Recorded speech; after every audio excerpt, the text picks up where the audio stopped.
welcome to episode 1. I'm Mel. And I'm Faye. And first, sorry muna kasi hindi tayo nag-upload last week. Kasi nagkasakit ako, wala akong boses. Hanggang ngayon, medyo konti-konti pa. Pero, push na. Kasi baka tamarin na naman ako.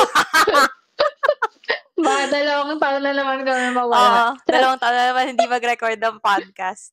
Hirap na. Sobrang toxic natin, te. Sobrang toxic natin. At least aware tayo. Toxic tayo. Pero hanggang doon lang. Hanggang awareness lang. Wala ko na action. Bumabalik naman. Nagbe-breadcrumb. Grabe, nagbe-breadcrumb. Ayun.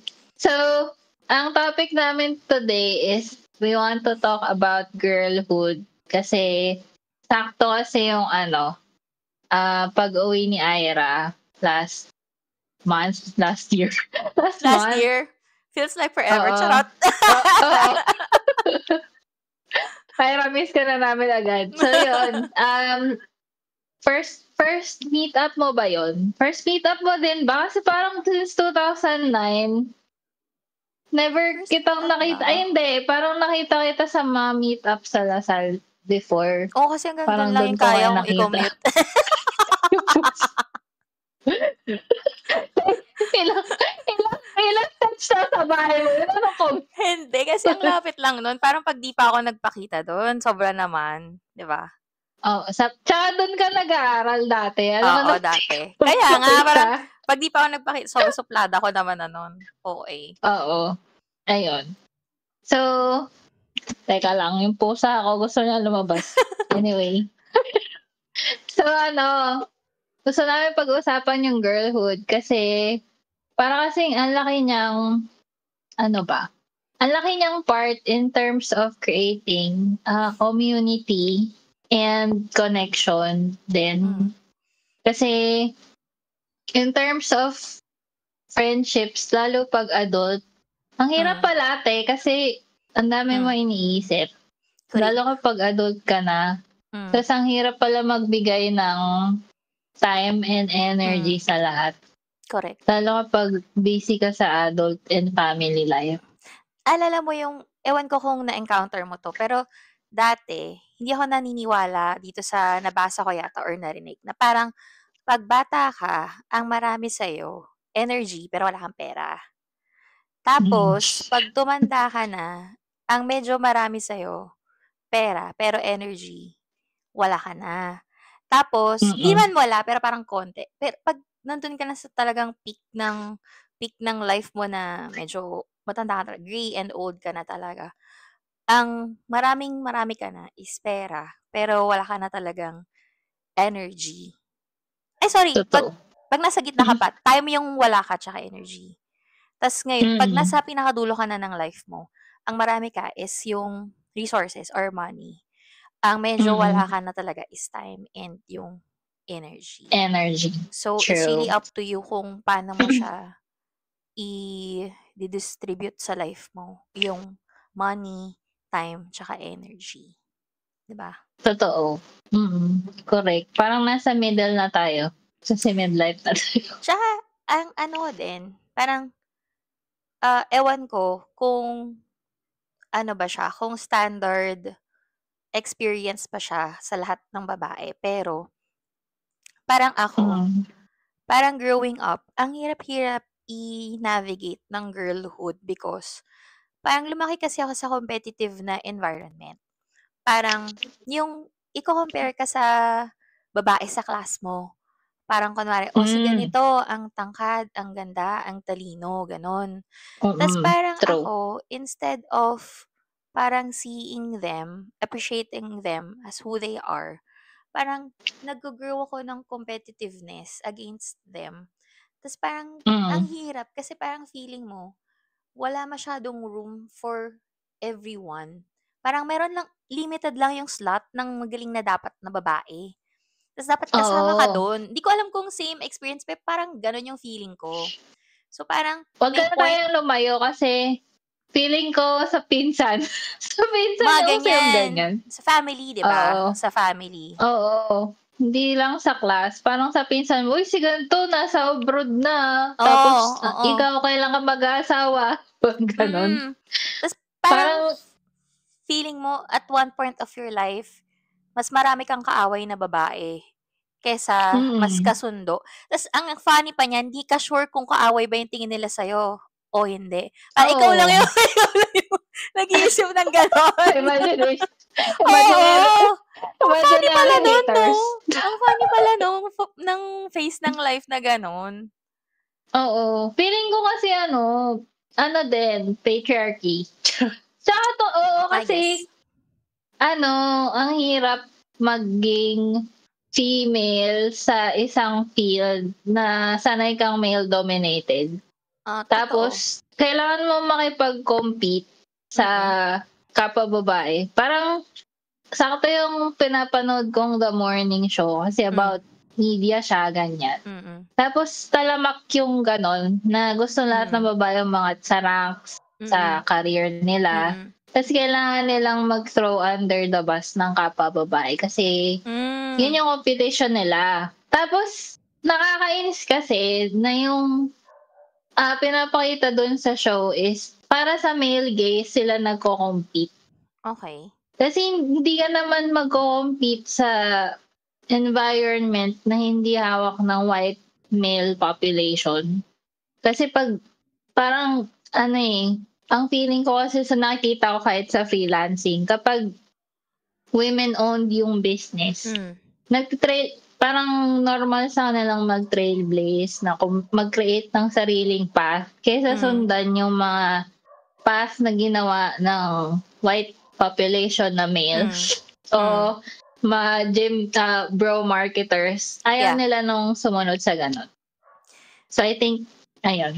Pero kasi kung titignan mo din, parang Mm, well, sa experience ko lang naman, yung hmm, sa mga office setup, mas madami talagang opportunities for men kaysa sa mga mm, babae. And also in the leadership positions. Parang for mm, women, ang hirap-hirap patunayan na deserve mo yung posisyon na yon. Parang mm, it's a different case for men. So siguro parang ako, relating it back to girlhood, parang mm, you see everyone as your competition when in fact, ang talaga naman talagang dapat mangyari is you help each other para umangat. mm, Na for me, late ko na siya na-realize sa life ko. Siguro mga late 20s na ko siya mm, na-realize na parang sad lang. Sana mas marami pa akong na-form na female friendship before. Ganon. true. I think malaking part kasi na naging aware na tayo paunti-unti about feminism. Mm. Tapos naging aware tayo kung sino yung dapat kagalitan, which is Aha. yung patriarchy and male gaze. Tapos parang dahil dun nagkakaroon tayo ng ibang way to see it instead of internalizing yung misogyny. Kasi yun nga, yun yung dun tayo nanggagaling about dun sa competition na Mm. imbis na hindi natin dapat siya internalize na hindi naman natin kaaway yung ibang babae, Mhm. that we should also form the community Mm. within other women in our lives. Uy, shoutout pala kay Hans kasi siya pala yung nagbigay nitong Hello, topic na 'to. Hannah.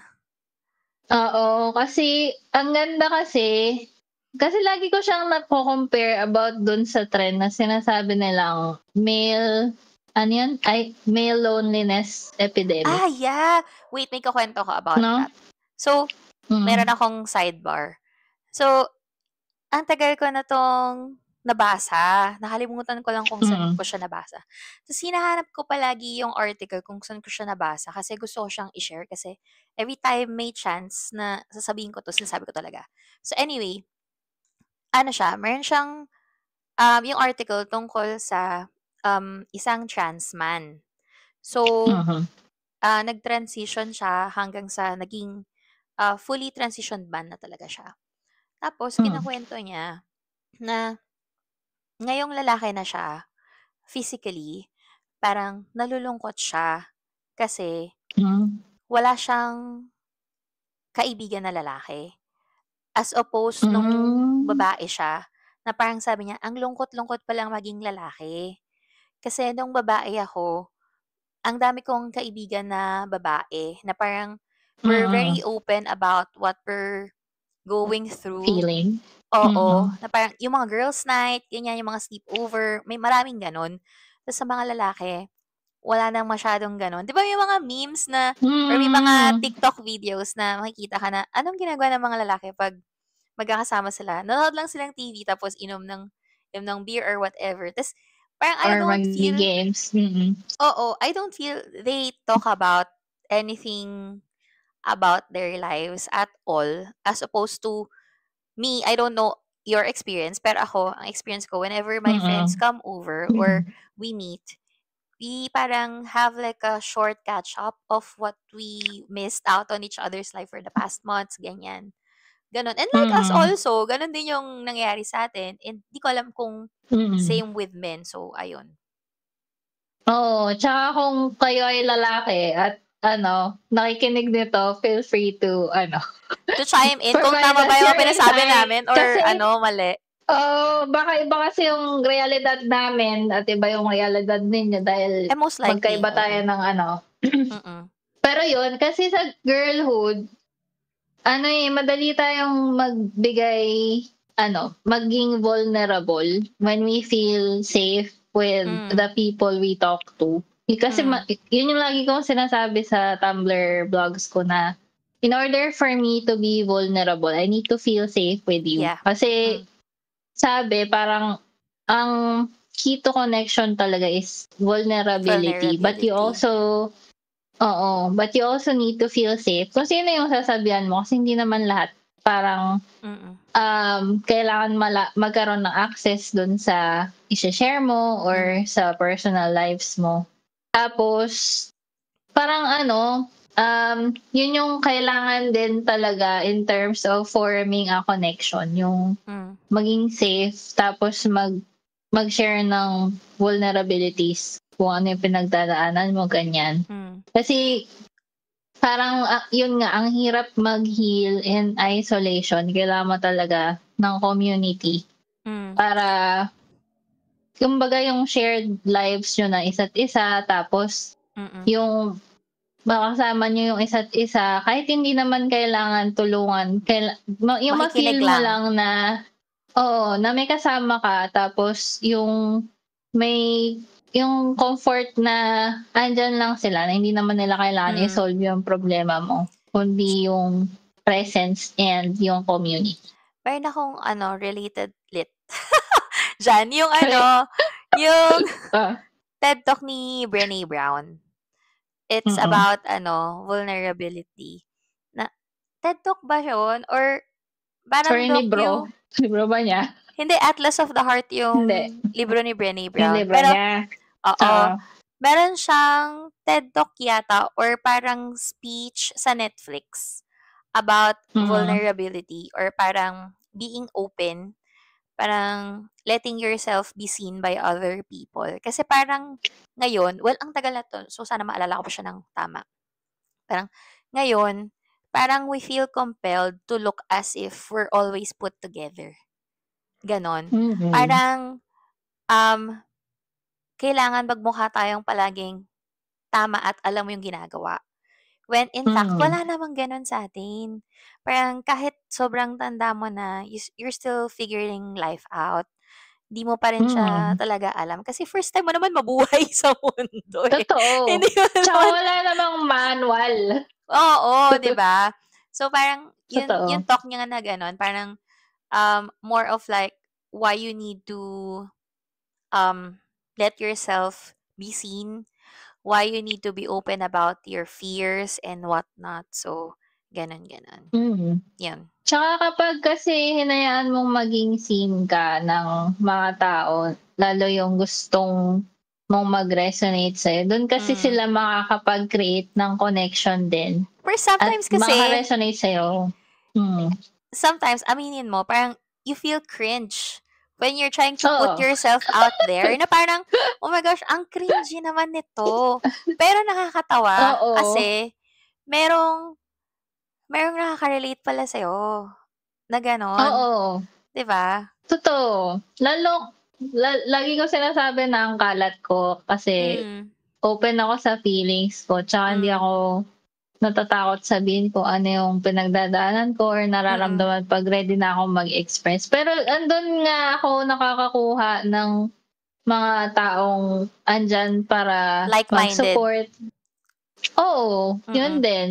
Tapos usually kasi daw 'pag nafi-feel mo yung cringe 'pag nagsho-show up ka is mm. parang may hidden kang fear of being judged Sing. or oo, kasi Oo. parang iisipin mo din yung sasabihin ng iba.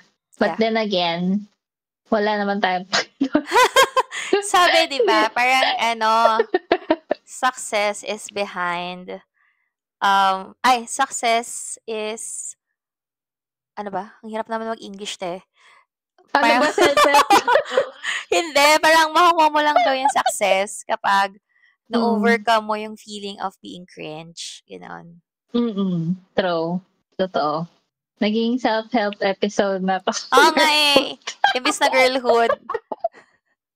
Pero yun, totoo kasi ayun, yun yung gusto ko din sa girlhood kasi ano, parang kapag safe ka dun sa mga taong sinusurround mo yung sarili mo, walang ganong fear na, "Uy, baka cringe ako." Kasi Mm, naalala ko yung sinabi ni Mika nung nandun tayo sa ano nga yun, yung Cora kinainan Plato. natin. Cora Oo, sabi Plato. niya kasi naging parang mas naging comfortable siyang ilabas yung kulit niya nung narinig niya ka tumawa na parang mama. Parang mama. Sabi niya kasi parang nung tumawa daw ako ng malakas, parang dun na siya naging komportable na Comfortable. oo, ilabas yung kulit niya. Kasi Mm, parang hindi yun yung ano, parang sa unang meet up niyo siyempre awkward lahat na hindi mm, mo alam kung magiging okey ba yung impression nila. mm. Unless may makita silang mas tawang-mama sa kanila. So ayun, parang kailangan mo din talagang maging energy na gusto mong ma-receive Tsaka para i-create yun. I Ayun. guess it's also important to make friendships around women your age Mm, or women older and younger than you. Kasi mm. eto napanood ko ba or nabasa? Ang dami kong napapanood tsaka nabasa na something. Basta parang Oo. you have to be also friends with people 7 years above your age and 7 years younger your age.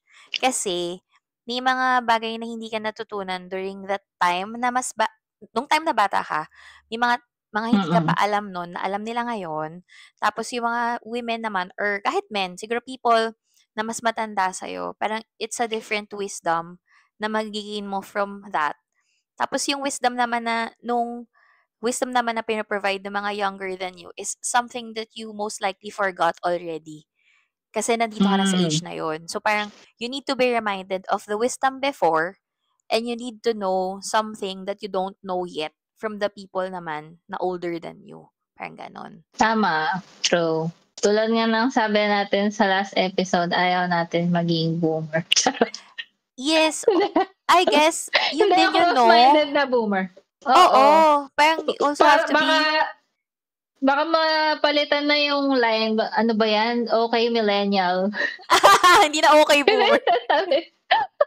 Oo, 'Di ba? ayun. Open-mindedness lang and I guess it's easier to be open-minded and vulnerable kapagka alam mong comfortable ka sa mga taong kasama Mm, mo, 'yun. true. Correct.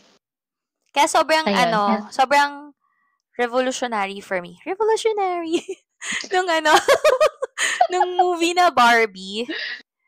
oo, 'Di ba? true. 'Di ba? Parang feeling ko dun nanggaling yung trend ng girlhood.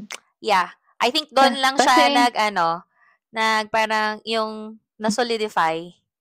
Na yun oo, pala yung tawag kasi 'di dun. ba taray. Ano, solidify. Hindi, na Hindi, girlhood tsaka pala yung kasi, tawag doon. Parang doon sa ganong ah, feeling. tsaka kasi nung nanood tayong Barbie, parang nag-create yung mga tao ng movement na magsusot sila ng pink. Pink, di Kahit ba? kahit sa sine lang sila pupunta, nagde-dress up sila. Tapos Correct. dinala yun sa Eras Tour. Kasi yung Yeah, oo friendship nga. bracelets, Oo, yung mga tama. kung anik-anik na ginagawa nila dun sa parang nag-transition siya into other things na Mm. ginagawa na natin. Tas naging cottagecore na nagpi-picnic yung mga friends, ganyan. Parang Mm. tinawag nilang whimsy, ayun. Kaya saya. Saya maging girl. Masaya maging babae kasi parang kapag na-figure out mo na hindi naman dapat puro angst, ganon. Parang Oo, kasi hindi mo kaaway lahat. Huwag tayong galit. eto na naman, may nabasa na naman ako. Nang parang pag Ano? daw, Oo. Oo. pag daw parang mga 30s ka na, ganyan, or Oo. turning 30s, tapos maldita ka pa rin, you have to Magpa-therapy ka nga. self-assess. Oo, kasi Ah, girl, saan galing lahat niyang galit mo and angst mo? oo. Kasi ang Mm. saya-saya maging babae and friends to all the other Mm. women. Saan galing yung True. hidden galit mo towards other True. women? And sino bang tini-please Mm. mo diyan, 'di ba? Totoo. Tsaka 'pag 30 ka na tas mean girl ka pa rin, Yun nga. nakaka-turn off yun. Wala tayo Hindi sa siya high hindi na school. siya personality ng ng trentahin. Oo. Parang nung 20s tayo, nung ma-angsty 20s pa tayo, tsaka Cute-cute pa, eh, pa-hipster 'no? nung 20, cute pa. Pero 'pag 30 na, putik, magpa-therapy ka. 'Pag 30 ka na tas mean ka pa rin, 'di ba? Parang ikaw na 'yan, Oo. may mali na diyan.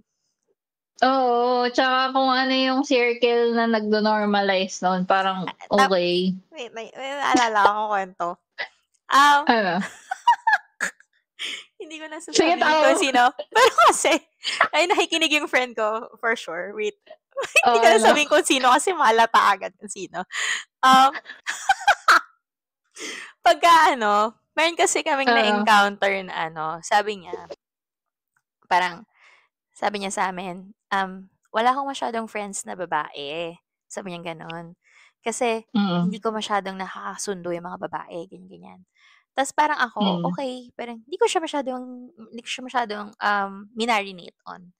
Tapos later Mm. on, nung nakasama ko na siya ng mas matagal, parang na-realize ko na, shucks, kaya siya walang Siya ang friends na problema. babae kasi it's a you problem, girl. Tapos nung pinag-usapan namin nung common friend ko yung girl na yon, parang parehas kami niyang naisip na parang, "Oh my gosh, kaya niya sinabi na wala siyang friend na babae kasi siya yung problema." Parang, kasi girl mean ka kaya wala kang friends na Ah. babae. Ang mean mo, parang ang unnecessarily mean mo. Kasi sabi 'di Mm. ba, you can be kind but not Mm. nice. True. Parang Magkaiba yun. magkaiba yon. You can be kind all the time, but you cannot Mm. be nice all the time. True. At eto, hindi kasi naiintindihan ng ibang tao yung difference ng kind versus nice. Kasi Nice. feeling nila 'pag kind Parehas. kasi, oo, parang 'pag kind kasi wala kang ulterior motive. Yung Mm. kindness yung behavior mo, yung character trait mo, Mm. pero hindi ka pushover. Yeah. Yeah. 'Pag nice kasi meron kang ulterior motive to please people. Mm. Mm. No, Pero parang kapag baliktad. 'Pag hindi nice, oo, yung nice tamo? Tama na, kiss natin. Yung baka nice kasi hindi kasi ako may kayo tsaka hindi rin ulterior ako nice. motive. Hindi ko Kasi alam. kasi playing dun nga galing yung playing nice, 'di ba? 'Pag kind kasi Okay. yung character trait mo talaga. 'Pag kind ka pero Okay. hindi ka pushover. Yung nice You're kasi not nice. nagha-hide, oo. Okay. Kasi 'pag nice, 'di ba, gusto mo i-please yung mga tao, pero nagre-resent ka, 'di ba? Ganun Parang ba yun? hindi siya okay. So yun, double check natin yung boss. Oo, pero kasi ang pagkakaintindi ko sa you can be kind all the time but not Oo. nice is, say for Mm. example, people are asking things from you. You are Mm. kind, but you're also not nice to the point to say no Mm. sometimes. So parang Mm. for me, being kind all the time is parang not having any boundaries. Yung nice, Mm. yun yung may boundaries, which is nice. Ayun, may disconnect doon sa You're internet. back from the At saka dead. sa kind and nice. Ayan. So, ano nga yung kind and nice sa'yo? Hindi, yung sabi ko yung kind and nice, different siya kasi pag kind, medyo push over nga, na parang kahit makross yung boundaries mo, okay lang. Pero pag nice ka, i-assess mo kung kailan ka lang pwedeng maging mabait, kung kailan ka pwedeng hindi maging mabait kasi may boundaries ka for yourself. Parang it's not more about ulterior motive, but more about preserving yourself. Parang ganon. Yun yung pagkakaintindi ko. Okay. So, ayun. Depende na lang sa kung anong pagkakaintindi. Di ba, iba-iba tayo ng pagkakaintindi sa kind and nice. So, ayun. Saan ba tayo nang galing sa kind and nice? Bakit natin nasabi to? Kasi hindi lahat ng girls ay may mga mean girls kasi. Oo. Tama. Tapos, wait lang, may tatanong ako sa'yo. Anong take mo sa, I support all women's rights and wrongs? And wrongs? Ako? Oo. Ano kasi, ang layered niyan, kasi dyan galing yung girls. Di ba? Kasi, sa akin kasi, as a trentahin na minsan maldita. I don't support all girls. Oh. Kasi, hot take. Oo, kasi unang-una, may mga girls na hindi mag-align sa values ko. Diba? May girls na, for example, kasi ang sa akin ng girl is kunyari may celebrity, tapos ang take niya is parang si J.K. Rowling. Diba? Si J.K. Rowling, alam ko may sinabi siya lately about Adolf Hitler. Basta may malala siyang ginawa lately. Talaga? Hindi ko masyadong pero may mga nagre-retweet about sa issue niya. Yung mga ganon na you don't want to support every women in the industry. Kasi may mga taong magkaiba ng values mo. Hindi ka naman walang utak na support all girls, di ba? Kasi I don't want to support women who don't share the same values. Yeah. Kasi nga, going back to that idea, hindi nga lahat ng babae nagkaroon ng character development kasi iba mean girls pa din. Kahit True. Kailangan nila adult na. Therapy is the answer, girl. Oo. Tsaka self-awareness, nakakaloka. Akalain mo may mga ganong anyway, age. Wait lang, ibabalik ko sa topic ng girlhood. So, girlhood. Parang, I guess siguro, when it comes to filtering your friends, you have to also consider sino ba yung mga taong nagsusupport ng vision mo, or parang sino ba yung mga taong nag-i-inspire sa'yo to be a better person. Kasi sabi, you are the average of the 5 people. The 5 people you hang out with. Yun. Diba? True. Tapos, hindi porke sinabing girlhood, nagkichismisan lagi. Correct. Kasi yun yung generalization sa atin. Pag babae chismosa, parang lalaki rin naman nakikipag-chismisan, Mas malakas chumismis yung mga lalaki, Ayoko na lang mag-drop ng names, pero mag-drop ng names, so papahiya tayo dito. Hindi porke babae nagchichismisan lang yung pinagagawa namin. Parang yun nga yung kaya hindi ako pala meet up dati. Kasi ayoko nung ganong vibe na pag nag-meet kayo tapos chichismisin nyo isa't isa, parang gago. Diba? Ayoko na ganon. Yung mga minimit ko, yung mga alam kong hindi nakikipag-trash talkan ng ibang tao kasi ayoko na ganun pagtapos ng meet-up tas nakatalikod na ako nagta-trash talk pala ako. Parang ganon.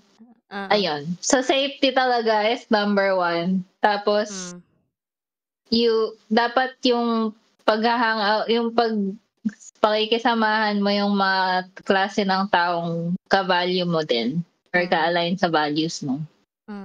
Tama naman. So, sige. Naka 30 minutes na tayo. I-wrap up na natin to. Oo. Ano ba?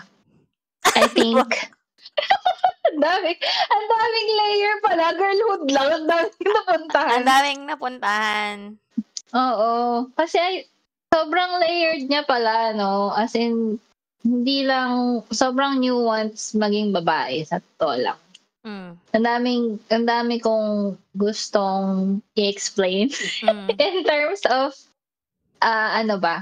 feminism unti-unti. Tsaka yun din, ang laking bagay na hindi tayo nakukulong sa internalized misogyny pag gusto natin gumawa ng girlhood na yan. Kasi nawawala yung competition. Ang sa akin naman, gusto kong maging goal na kahit matanda na ako, like old and gray, kasama ko pa rin yung mga friends ko lumalabas, nagta-travel, or kahit di na kami makapag-travel. Yung mga tea time, ganyan. Yung mga nakikita ko sa TikTok na na happy lang sila. Yung mga set of friends na happy, ganyan, kahit matanda na sila. Kasi, mahirap tumanda in isolation. So, lagi ko din sinasabi na I value friendships of all gender. As much as I value my romantic relationship. And you really have to put in the work if you want to keep a person in your life. So, shout out sa mga sa mga nagka-boyfriend lang, hindi na nagpakita. May pagpaparinig. Hindi, kasi I feel like ganun din ako dati. Na parang kapag ka nasa relationship ka, ginawa mundo yung you're so jowa. into your own bubble. Pero I also realized when I really had a terrible breakup na it's the people who really love me, and mostly women, who were there for me when I was in my lowest point. So, I promised to myself na kahit magkaroon ako ng bagong relationship, hindi ko i-abandon yung friendships ko. And that's what I did. Although, I'm really, really, really trying my best to be present for everyone. Kasi nga, ang hirap na mag-budget ng time ngayon na matanda ka na in energy also. But, ayun, I guess my takeaway is to put in the same effort and also put in the same investment na nilalagay mo sa romantic relationships with the friendships that you have, especially female, if you're a female. Kasi, ang hirap mag-navigate ng life as a babae kung wala kang kasamang babae na sumusuport din sa'yo. Ayun. True. 100%. Ayun. Yeah. So, sige. Ayun. Yun lang yung natin. Yun lang yung episode natin yan. Pero, pala, we wanted to say na active pa rin tayo sa socials natin sa Facebook, Instagram, and also we have our own Telegram channel na i-share natin. Tsaka may YouTube na kami. Yeah, may YouTube na kami. Yung mga ayaw na sa Spotify kasi kumalas na. We got you. Kasi mas mura daw sa Apple TV. Apple TV. Sa Apple Music. Mas mura daw sa Apple Music eh. Wala kasing podcast doon. Pero sa bagay, may YouTube naman. Hindi lang tayo marunong, te. Ay, ganun ba? So, ano na lang choices nyo? Spotify tsaka YouTube. Kayo na lang adjust. Oo. Ayun. Alamin muna namin na sa tita. Hirap na sa buhay namin. Ayun, sige. See you on the next episode. Thank you. Bye-bye.